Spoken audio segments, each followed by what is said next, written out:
આજે આપણે ઘેડના બામણાસા ગામમાં હું ઉભો છું। એ બામણાસા ગામ કે જે ઘેડ વિસ્તારની અંદર દર વર્ષે પાણી ભરાય અને 8 થી 10 જગ્યાએ પારા તૂટે અને દર વર્ષે સરકાર આટલા કરોડના કામો અને આટલા કરોડના કામોની જાહેરાત કરે છે। આ વર્ષે પણ ઘેડ વિકાસ સમિતિએ જે ગયા ઓક્ટોબર મહિનામાં લડાઈ કરી એના ભાગરૂપે સરકારે ઘૂંટણીએ પડીને 1500 કરોડ રૂપિયાની જાહેરાત કરવી પડી। 139 કરોડના કામો સરકારે મંજૂર કરી દીધા, કામો કરી નાખ્યા અને એ કામો સંપૂર્ણ રીતે પાણીમાં તણાઈ ગયા। એ મારી પાછળ તમે જોઈ શકો છો।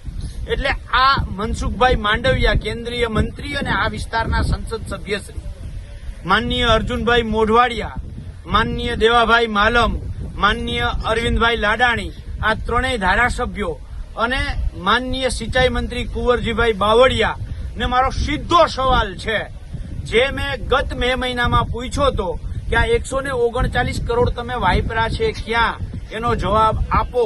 આ 139 હવે તમને ખબર પડી, આ મારી પાછળના જે દ્રશ્યો દેખાય છે આવી જ રીતે વપરાઈ ગયા, ખિસ્સામાં પડી ગયા। અને જે હું વારે વારે કહું છું, 40% કમિશનની આ સરકાર, આમાં ઘેડમાં તો 40% નહીં 4%નું કામ કરી અને 96% કમિશનની આ સરકારે આ કામ કર્યું છે। એના કારણે ખેડૂતોના મકાન નદીમાં પાણીમાં તણાઈ જાય છે, એના કારણે ખેડૂતોના ખેતરો તણાઈ જાય છે। આજે હું જાહેર માધ્યમોના માધ્યમથી સરકારને વિનંતી સાથે કહેવા માંગુ છું કે આ જે ખેડૂતનું મારી પાછળ મકાન તણાઈ ગયું છે, ખેડૂતનું લગભગ 500 મીટર સુધી 5 ફૂટ સુધી માટી તણાઈ ગઈ છે, તો આ ખેડૂતનું તાત્કાલિક સર્વે કરવામાં આવે અને એને વળતર આપવામાં આવે। જેવી રીતે આ એક ખેડૂત ઉદાહરણ છે, આવી જ રીતે ઘેડમાં બહુ બધા ખેડૂતોના ખેતરો તણાઈ ગયા, મકાનો તણાઈ ગયા, એમને તાત્કાલિક સર્વે કરી અને વળતર આપવામાં આવે અને આમાં ભ્રષ્ટાચાર ન થાય એની ખાસ તકેદારી રાખવામાં આવે।